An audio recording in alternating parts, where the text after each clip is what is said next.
하나님 말씀은 창세기 6장 1절부터 3절까지 읽겠습니다. 사람이 땅 위에 번성하기 시작할 때 그들에게서 딸들이 나니 하나님의 아들들이 사람의 딸들의 아름다움을 보고 자기들이 좋아하는 모든 자로 아내들을 삼는지라.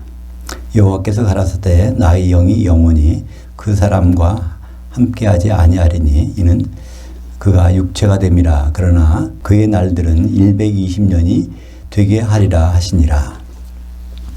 네피림 하나님의 아들과 사람의 딸들의 혼인의 결과라는 제목으로 말씀을 나누겠습니다. 여기 처음 네피림이라는 단어가 나오는데요. 네피림은 복수입니다. 원래 네필에다가 임이 붙어서 복수가 된 것입니다. 네필은 탈락자라는 뜻이고요. 원래 이것은 동사, 나팔이라는 동사, 히브리어 동사가 있습니다. 나팔. 그것에서 나온 말인데 그것이 명사가 돼서 이제 탈락자, 네필림은 탈락자들. 이것은 하나님의 계획 속에서 탈락한 사람들입니다. 하나님의 계획. 그러니까 하나님의 계획이라면 어떤 것일까요? 아담을 통해서 그 신부를 마련하고 그 신부 그리스도와 신부가 결혼하는 그 계획이 있는데 그 계획 중에서 탈락하는 것. 그러니까 그 계획 속에서는 뭐가 있어야 되죠? 영이 있어야 되죠. 영이 있는 사람이 성령께서 작용하셔서 하시니까. 근데 영이 없으니까 하나님 계획에서 탈락한 자들, 그것을 네필림이라고 합니다. 1절에 보니까 사람이 땅 위에 번성하기 시작할 때 그들에게서 딸들이 나니, 그 땅 위에 번성한 사람들이 있더란 거예요. 근데 땅 위에 번성한 것은 누가 시켰을까요? 하나님이 그렇게 하셨죠. 창세기 1장 28절에 하나님이 그들에게 복을 주시며 그들에게 이르시되 생육하고 번성하여 땅에 충만하라. 이건 하나님 명령이에요. 이 명령에 순종한 사람들이 이제 그 일을 하기 시작합니다. 그러면 그 결과가 땅 위에 번성하기 시작할 때 그들에게서 딸들이 나니, 그러니까 이 사람들은 창조된 인간이라는 것을 알 수 있죠. 그 창조된 인간은 뭐가 있습니까? 하나님의 형상만 있고 하나님의 모양, 영이 없는 사람들이죠. 창세기 1장 27절에 하나님이 자기 형상 곧 하나님의 형상대로 사람을 창조하시되 남성과 여성을 창조하시고 이렇게 되어 있습니다. 그러니까 하나님의 형상대로만 창조했으니까 그 전에 1장 26절에는 우리가 우리의 형상을 따라 우리의 모양대로 아담을 만들자는 계획을 세우시는데 그 계획이 1단계가 사람을 창조하시는 것입니다. 그래서 아담을 지으시는 것은 아담 하나를 지으시는 계획이 있어요. 근데 창조하시는 것은 둘을 한꺼번에 동시에 둘을 남녀와 남을 창조하십니다. 그러니까 하나님은 이 성경 속에서 그 구분하는 여러 가지 방법을 제시하셨어요. 창조라는 단어를 쓰면 이거는 영이 없는 인간이구나. 만들고 지고 하는 것은 그것은 이건 우리 조상 아담이구나. 이걸 구분할 수 있도록. 더구나 여기서 남자 여자가 아니라 남성 여성이란 단어. 그러니까 창조된 인간은 남자와 여자를 창조하지 아니하시고 남성과 여성으로 창조했어요. 그러니까 이게 남성은 자카르, 여성은 니케바. 자카르와 니케바는 생육 번성용입니다. 노아 홍수에 대비하기 위해서 방주에 들어가는 것이 암수, 그러니까 암수 드산식 이렇게 그런 얘기 할 때 거기 쓰인 단어예요. 짐승들을 거기다 다 들여보내라 할 때, 짐승들을 들여보내라고 할 때 쓰는 단어가 자카르와 네케바입니다. 이것이 창세기 1장에서 남성, 여성. 근데 우리말은 남자, 여자라는 단어로 번역했는데요. 남자, 여자라는 단어는 따로 있습니다. 그죠? 남자는 이씨, 여자는 이샤. 이샤. 이건 창세기 2장에 가서 처음 등장해요. 창세기 1장에서는 남성과 여성만 나오고 금방 구분됩니다. 형상만 있는 것, 그러니까 피가 있는 것, 것은 창조된 인간이고 그들은 복수였다. 그리고 아담은 단수로 만들어졌다는 것을 알 수 있죠. 창세기 2장 7절에 보면 아담이 혼자, 자기 부인 아내는 안 만들어졌어요. 그러니까 여호와 하나님이 흙으로 아담을 지으시고 그 영을, 생명의 영을 그 코에 불어넣으시니 아담이 산혼이 된지라. 그러고서 얼마간 시간이 지난 다음에 22절에 2장 22절에 여호와 하나님이 아담에게서 취하신 그 갈빗대로 여자를 만드시고 그를 아담에게로 이끌어 오시니. 그런데 이런 아담이 과연 그 영이 무엇인가 하는 것을 창세기 5장에서 1절에 보면 그게 나옵니다. 그게 창세기 2장 7절에서는 아담에게 영을 집어넣었다고 그랬는데 창세기 5장 1절에서는 하나님의 모양대로 지으셨다 했어요. 그러니까 영은 하나님의 모양입니다. 창세기 5장 1절에 아담이 계보책이 이러하니라. 하나님이 인간을 창조하신 날에 하나님이 그 아담을 하나님의 모양대로 지으셨다. 하나님 모양은 영이다라는 걸 건방할 수 있죠. 그러면 이 사람들을 생각할 때 한번 짚고 넘어갈 부분이 있는데 창세기 4장 14절입니다. 가인에게 하신 말씀이죠. 가인이 동생을 죽인 다음에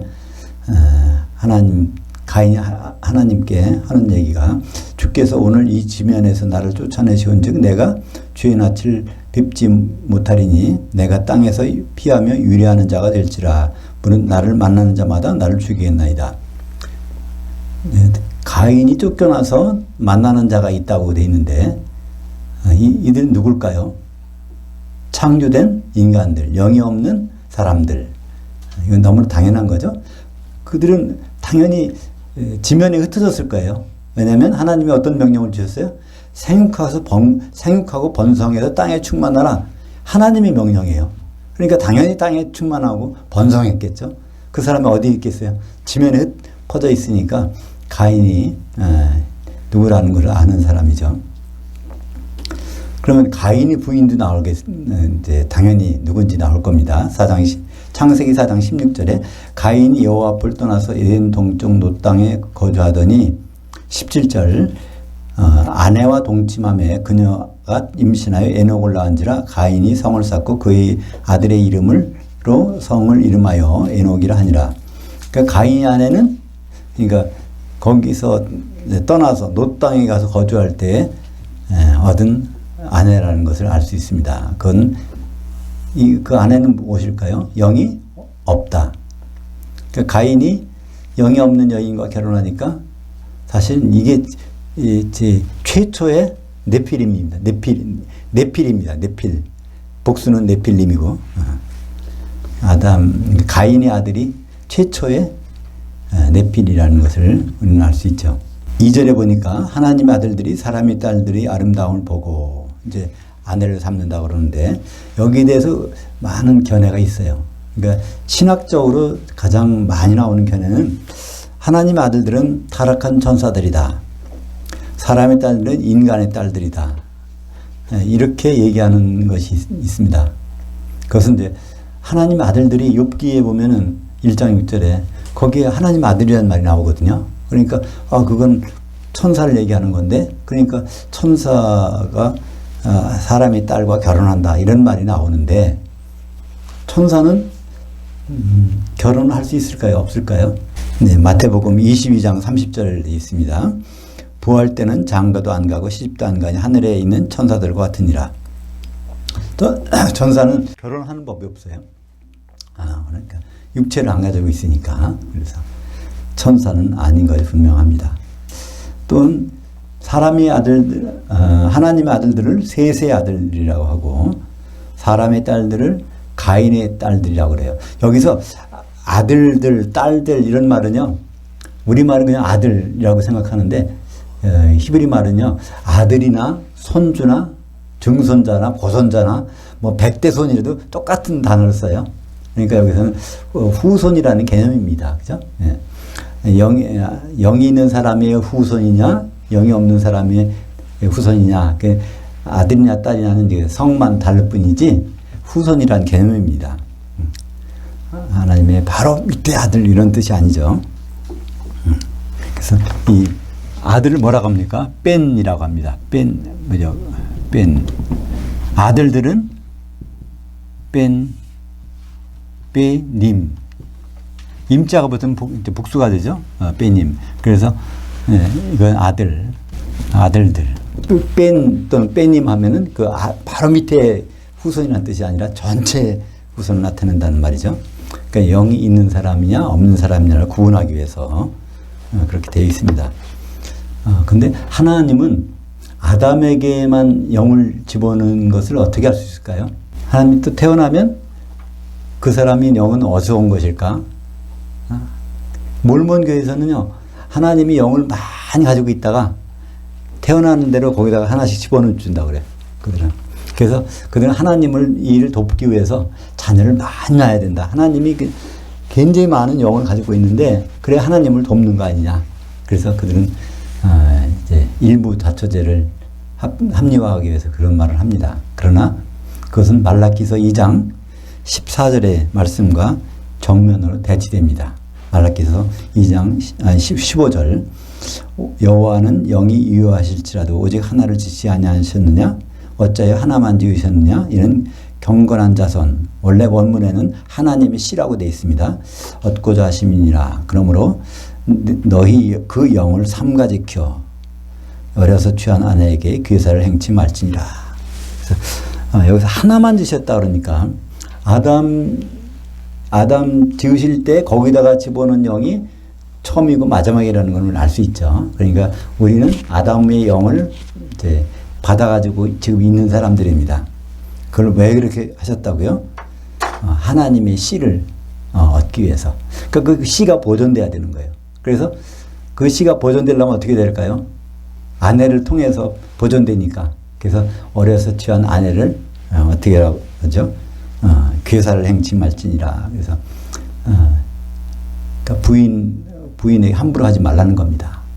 근데 여기는 어떤 의미가 있을까요? 예수님은 그 아내를 가지신다 그런 의미를 포함하고 있죠. 그러니까 어떤 아내예요? 영이 있는 아내를 말씀하고 있습니다. 그래서 이 영이라는 단어는 말라기에서는 루아흐를 썼어요. 근데 네샤마라는 단어는 몇 번 안 나와요, 성경에. 근데 루아흐라는 단어는 굉장히 많이 나와요. 심지어는 바람이라는 말도 사용돼요, 루아흐는. 그래서 노아 홍수 났을 때, 그래서 바람이 일어서 물을 다 줄여준다고 할 때, 그때는 루아흐가 바람으로 쓰였어요. 근데 여기서 네샤마라는 것은 항상 하나님께서 나오는 그 영, 그거를 얘기할 때 사용합니다. 그래서 네샤마가 나오는 대표적인 구절이 시편 150편 6절. 그러니까 시편의 맨 마지막 단어에 그 구절에 거기에 이 영이 나와요. 볼까요? 우리말은 이렇게 돼 있어요. 호흡이 있는 자마다 이렇게 돼 있는데 사실은 그 단어는 뇌샤마가 있는 자마다 영이 있는 자마다 여호와를 찬양할지어다. 할렐루야. 그러니까 영이 있는 자가만이 하나님을 찬양할 수 있다는 거예요. 영이라는 건 뭘까요? 하나님과 소통하는 통로입니다. 그죠? 영이 있는 자는, 그러니까 영이 살아난 자는 하나님을 찬양하는 것이 당연하다는 거예요. 그러니까 영이 없는 사람이 찬양할 수도 없고, 해도 아무런 의미가 없다는 것입니다. 그러니까 통로가 없으니까 하나님과 소통할 통로, 영이니.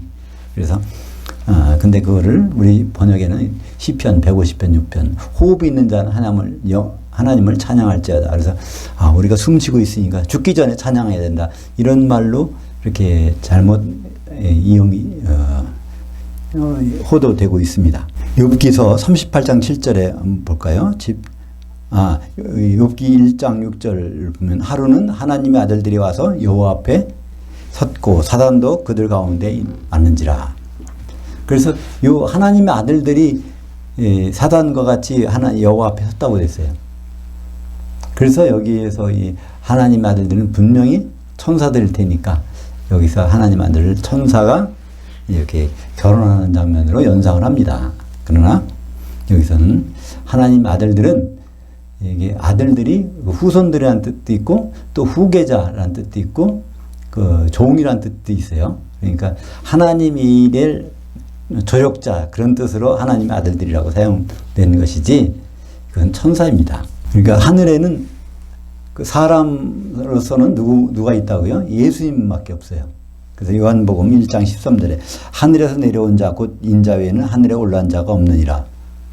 그러니까 욥기에서 말하는 것도 사람이 아니라는 걸 알 수 있어요. 예수님밖에 사람 모습 하는 사람 없으니까. 욥기 38장 7절 여기에는 천지를 창조할 때 이걸 조성하실 때 그때 하나님의 아들들이 있다는 거예요. 그때는 언제죠?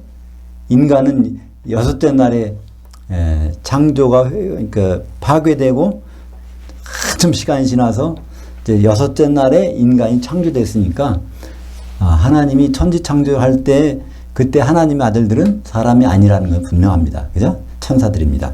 욥기에서 38장 7절 그때 새벽별들이 함께 노래하며 하나님의 아들들이 다 기쁘게 소리하였으느니라. 그러니까 천지를 창조할 때의 모습을 기록하고 있는데 그때 하나님의 아들들은 천사라는 것을 알 수 있죠. 하나님은 왜 영을 아담에게 집어넣으셨을까요? 하나님과 같은 소통할 수 있는 사람으로 만들기 위해서. 그래서 하나님은 영으로 예배하는 자를 찾으십니다. 그 하나님과 소통할 수 있는 그 예배를 받으시기 원하시는 거죠. 요한복음 4장 24절에 하나님은 영이시니 예배할 자는 영으로 그리고 진리로 안에서 예배할지니라. 그래서 이것을 우리말 번역은 신령과 진리로 예배할지니라. 그러니까 정성을 다해서 예배하는 거로 이렇게 착각하기 쉬워요. 근데 하나님을 예배할 때는 영으로 예배해야 된다는 거예요. 우리는 대부분 어떻게 예배합니까? 혼으로 예배하잖아요. 우리의 생각을 가지고 우리의 모든 지식을 동원해 생각을 가지고 이렇게 드리면 굉장히 좋겠다 하는 생각을 가지지만 하나님의 받으시는 이것은 너희들 생각은 필요 없어. 그걸 다 내려놓고 그 속에 있는 영이 주님을 향할 때 그런 예배를 받고 싶다는 거예요. 그리고 또 어떤 예배를 받고 싶습니까? 진정으로 하니까 진심으로 드리는 예배가 아니라 진리로 드리는 예배. 진리라는 것은 예수님이잖아요. 예수님 몸을 만들어서 하나님 앞에 나타나는 걸 기뻐하신다는 것입니다. 그것이 로마서 12장 1절 있잖아요. 그러므로 너희 몸들을 하나님이 기뻐하시는 하나의 산제물로 하나님 앞에 나타나는 것이 그 진짜 예배라는 거예요. 산제물. 그때 너희 몸들을 복수입니다. 근데 산제물은 단수예요. 제물은 반드시 피를 내서 죽여서 드리는 거지만은 죽이지 않은 상태로 한 몸을 만들어서 있으면 그게 좀 예배라는 거예요. 우리가 여러 사람들이 한 몸이 돼서 하나님 앞에 나타나는 것, 그 참남 받고 싶다고 예수님 말씀하십니다. 그것이 바로 진리가 될 때, 예수님 몸이 될 때, 그 예배가 진짜 예배라는 것입니다. 또 출애굽기 4장 22절에 나는 바로에게 이르기를 여호와의 말씀에 이스라엘은 내 아들 내 장자라. 이런 말씀. 이스라엘이 내 아들이라는 거예요. 여기서는 내 아들은 단수로 기록되어 있어요. 이건 무슨 뜻일까요? 이스라엘 백성들이 내 아들이라는 거예요. 이거는 내 후손이라는 뜻도 있고 나의 동역자 그런 뜻입니다. 그러니까 이스라엘 백성들을 통틀어서 이렇게 얘기를 합니다. 구약 성경에 나오는 많은 내가 또 이스라엘 이런 것들은 다 우리 신약 시대의 성도들을 가리킵니다. 이스라엘아 두려워하지 말라, 야곱아 놀라지 말라 그런 말씀 있잖아요. 그것은 야곱과 이스라엘이 죽은 뒤 한참 됐어요. 이사야서가 기록될 때는 야곱도 죽어 있고 이스라엘도 죽어 있어요. 근데 이스라엘 보고 그렇게 격려의 말씀하십니까? 그것은 이스라엘 백성들 얘기하는 거죠. 근데 신약에 와서 보면은 그건 성도들을 가리키는 겁니다. 그러니까 시편에 나오는 모든 말씀들을 보면 내가 주님을 찬양하고 여호와에게 경배하고 하는 그런 많은 내용들이 그 단수인 나는 내가 그렇게 기도하라는 얘기가 아니라 바로 이 성도들을 단수의 취급해서 그렇게 말씀하는 겁니다. 그렇죠? 그러니까 이 시편에 나오는 것은 예수님의 모습으로 기도하는 것도 있고, 성도들이 한 몸 되어서 그렇게 찬송하는 것이 그렇게 나오는데, 대부분 사람들은 이걸 개인으로 갖다 써요. 시편에 나오는 것을 개인 기도하는 용도로. 그것은 좀 적절하지 못한 것이죠.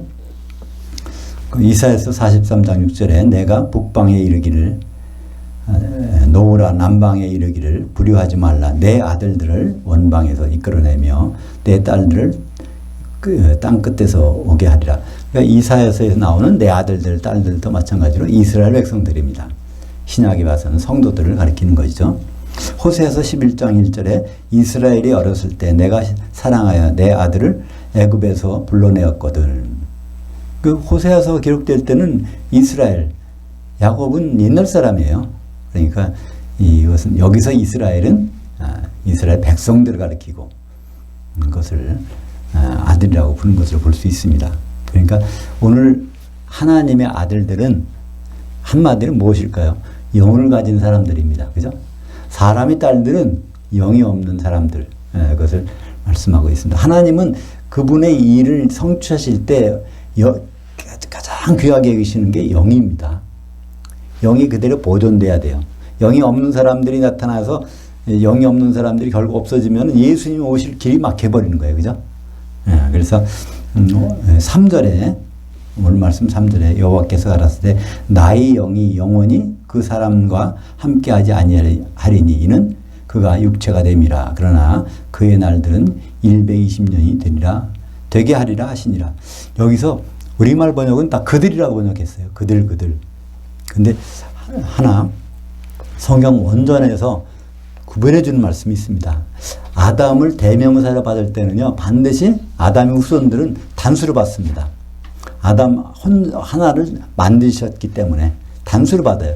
아담을 가리킬 때는 그가, 그리고 사람들을 가리킬 때, 창조된 인간을 가리킬 때는 복수로 창조하셨기 때문에 암컷과 수컷으로 창조하셨기 때문에 그들 그래서 항상 그들을 복수로 받습니다.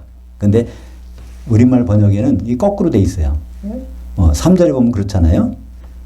그래서 아담, 그러니까 여기서 책망하는 것은 아담의 후손을 책망하는 거예요.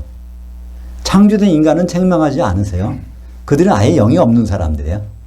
그래서 아담의 후손들. 그래서 3절에 보면 여호와께서 가라사대 나의 영이 영원히 그 사람과 그 아담과 함께하지 아니하리니 이것은 아담의 후손과 그런 얘기입니다. 아담의 후손은 영이 있던 사람이에요. 근데 거기에서 결혼해가지고 영이 없는 사람이 돼버리니까 그런 일이 그가 육체가 됨이라. 그러니까 아담의 후손이 육체가 된다는 거예요. 영이 없는 사람이 된다는 거예요.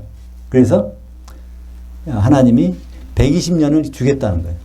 120년 동안에 그런 일이 개선됐으면 좋겠다. 제발 영이 없어지는 일이 없었으면 좋겠다. 근데 그게 될까요? 4절 보니까 그렇지 않습니다. 그게 안 돼요. 그 결혼식이 계속 이루어지는 거예요. 영이 있는 사람과 영이 없는 사람이 결혼식이 계속되는 거예요. 4절 볼까요? 당시에 땅에 네피림이 있었고 그 후에도 하나님의 아들들이 사람들이 딸들에게 취하여 자식을 낳았으니 하나님이 120년을 주겠다고 한 다음에도 계속해서 이런 일이 벌어진다는 것입니다.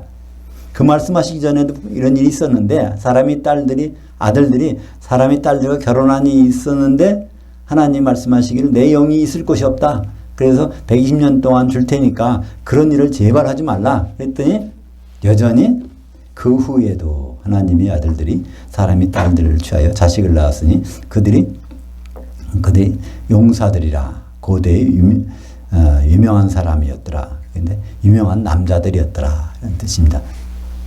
그러니까 네피림 하면 우리 처음 인상이 뭡니까? 들리면 거인이겠다. 기골이 장대하고 큰 사람들이겠다. 얼마 전에 노아라는 영화 있었던가요?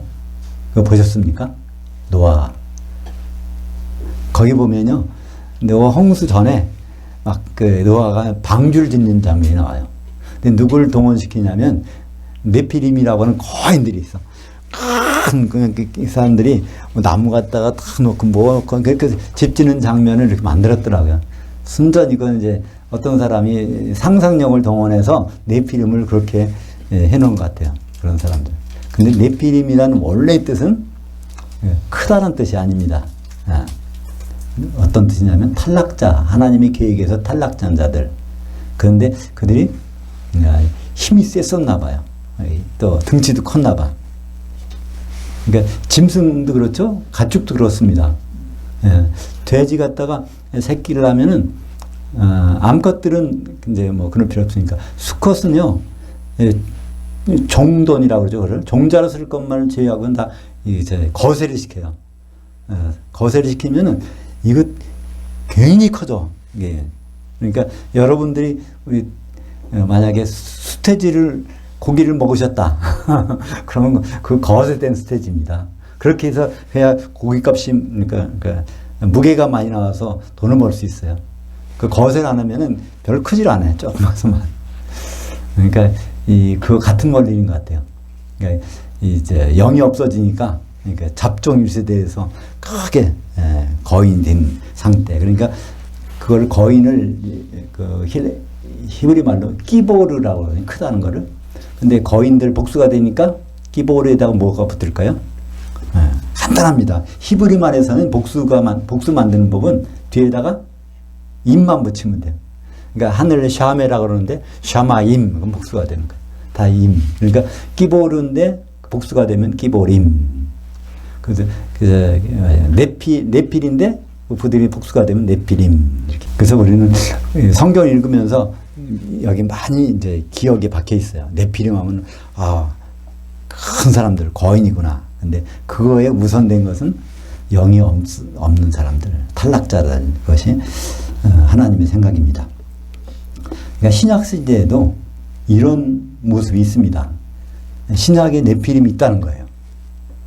그 어디나 할까요? 18장 2절. 힘찬 음성으로 요한계시록 18장 2절. 힘찬 음성으로 외쳐 이르되 타락했도다 타락했도다. 큰 성 바벨론이여 귀신의 처소와 각종 더러운 영이 모이는 곳과 각종 더러운 가증한 새들이 모이는 곳이 되었도다. 그 음행의 진노의 포도주로 말미암아 만국이 무너졌으며 이것이 타락했으며 또 땅의 왕들이 그녀와 더불어 행하였으니 땅의 상인들도 그 사치의 세력으로 치부하였도다 하더라. 바벨론 성이 큰 성 바벨론 음녀교회 성도들이 다 타락했다. 그건 같은 뜻입니다. 탈락자들입니다. 네. 그러니까 같은 교회 생활을 하고 있지만 하나님의 계획에서 탈락한 자들이 있다는 거예요. 뭘 준비 안 했을까요? 성령의 기름을 준비 안 해서 탈락한 자들이 나타나고 있습니다. 그러니까 현대판 네필림, 교회가 그런 사람들이 있는 것이라는 거죠. 그런 사람들이 굉장히 많다는 얘기입니다. 5절 보겠습니다. 여호와께서 사람이 죄악의 세상의 관향함과 그 마음의 생각이 모든 계획이 항상 악함 뿐임을 보시고 사람이 이 죄악, 악하다는 것은 선악과에서 악하다라는 단어가 똑같습니다. 선하다는 것은 하나님 선하다 그럼 토부라고 그래요. 악하다는 것은 라. 토부는 선한 것, 악한 것은 라라고 읽습니다. 그러니까 하나님의 선한 것이 무엇이죠? 아담이 돕는 배필을 갖는 것. 그러니까 예수 그리스도가 계속 혼인하시는 것. 그게 하나님께는 선한 것입니다. 하나님께 악한 것은 무엇일까요? 예수 그리스도께서 아내 갖는 것을 방해하는 것. 그것이 하나님의 예수 그리스도의 결혼과 관계없는 것은 다 악한 것입니다. 우리가 보기에 우리는 선악의 개념이 각 나라마다 민족마다 다르잖아요. 근데 하나님의 선악의 개념은 한 가지뿐이 없습니다. 예수님의 결혼에 협조하는 것, 예수님의 결혼을 잊어버리는 것, 그것이 이제 악한 것입니다. 그러니까 영이 없어지니까 이 사람들하고서는 예수님이 오셔서 어떻게 할 방법이 없잖아요. 그건 악한 것입니다. 그 사람들이 어떻게 특별히 우상을 만들어서 경배하고 세운다 그것보다도 하여튼 예수님이 결혼에 가담하지 않는 그 행위는 다 악한 것입니다. 야고보서에도요 하나님의 모양이라는 단어가 나옵니다. 신약에도요 야고보서 3장 9절에요 이것으로 우리가 아버지를 찬송하고 또 이것으로 하나님의 모양대로 지음을 받은 사람을 저주하나니. 근데 우리말 번역은 어떻게 했어요? 형상이라고 번역해놨어요. 그 모양입니다. 형상이라는 단어도 있어요. 예수 그리스도는 하나님의 형상이라. 골로새서 1장 15절에 그 이제 형상을 헬라 말로 뭐라고 그러죠? 에이콘. 에이콘이라고. 근데 모양은 여기서 호모이오시스, 이게 닮았다는 뜻이에요. 공통점이 있다는 거예요. 무슨 공통점이 있어요? 영이 있다는 겁니다. 하나님과 같이 영이 있는. 그래서 야고보서에서 형제를 서로 사랑한다고 할 때 왜 사랑해야 되느냐? 하나님의 모양이 있는 형제인데 왜 그렇게 하면 되겠느냐? 가장 우리가 귀하게 여겨야 될 것은 누구요? 육신의 형제가 내가 피부치기 때문에 귀하게 여긴다고요? 하나님 관점에서는 그게 아닙니다. 그 사람이 영이 살아났다면 내 꾀 들어갔어. 그러니까 너 함부로 하면 안 돼. 그 얘기가 야고보서 3장 9절에 이것으로 우리가 주 아버지를 찬송하고 이것으로 하나님의 모양대로 지음받은 사람들을 저주하나니. 그래서 우리는 하나님의 영을 가진 사람들을 선대할 필요가 있다는 거예요. 하나님이 귀하게 여기시니까. 6절을 보겠습니다. 땅 위에 사람 지으셨음을 한탄하사 마음에 근심하시고. 하나님이 한탄하고 근심하신다니까 하나님이 후회하신다고 생각해요. 그죠? 하나님이 계획을 잘못 짰어. 이런 일을 생각지 않았는데 이런 일이 생긴단 말이에요. 그런 뜻일까요? 자, 가만히 보면은 여기서 한탄하다는 말은요, 위로를 하다는 말이 수동형입니다. 위로 받아야 되겠다는 얘기예요, 하나님이. 그러니까 이것은 무엇일까요? 사람이 어떤 행동을 했는지, 그걸 하나님이 위로를 받으셔야 할 지경에 이르렀다는 것입니다. 그죠?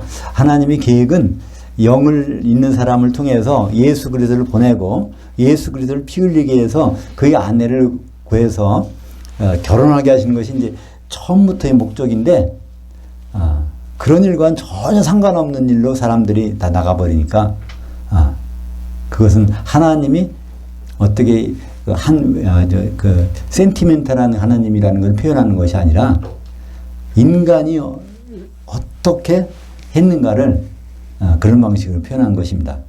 하나님이 위로를 받으셔야 할 정도로 그런 행위를 한 인간의 모습을 보여주고 있습니다. 그래서 7절에 가라사대 나의 이르시되 나의 창조한 사람을 내가 지면에서 쓸어버리되, 여기 하나님이 그 단어 표현이 이렇게 잘 나와 있어요. 창조한 사람은 누굴까요? 영이 없는 사람. 지으신 사람 누굴까요? 영이 있는 사람. 그죠? 나의 창조한 사람을 내가 지면에서 쓸어버리되. 그러니까 이제 창조된 인간은 지면에서 다 없어버리신다는 거예요. 사람으로부터 육축과 기는 것과 공중의 새까지 그래야 하리니, 그리고 이는 내가 그것을 지었음을 한탄함이니라. 그걸 지은 건 누굴까요? 아담 후손이죠. 아담을 지은 것을 한탄함이라. 그래서 하나는 창조된 인간은 노아 홍수 후에 없습니다. 하나도. 그리고 지음받은 사람들은 노아 8식구만 남은 거죠. 그래서 그때 노아 홍수 때 사람의 딸과 하나님의 아들과 결혼해서 있던 사람 네필림입니다. 그들은 어떻게 됐을까요? 그들은 죽는 순간에 없어져 버려요. 짐승처럼. 영이 없으니까. 그러나 그 시대에도 결혼하지 않은 상태, 그러니까 영을 가진 사람들의 모습을, 영을 가지고 있었지만 하나님의 계획에서 안 들어간 사람, 노아 방주 속에 안 들어간 사람, 그 사람 어떻게 됐을까요? 그게 베드로전서 3장 19절에 나옵니다. 그가 또한 영으로 가서 옥에 있는 영들에게 선포하시니, 그들은 전에 노아의 날 방주 준비할 동안 하나님이 오래 참고 기다리실 때 복종하지 아니하던 자들이라. 방주에서 물로 말미암아 구원 얻은 자가 몇 명뿐이니 겨우 8명이라.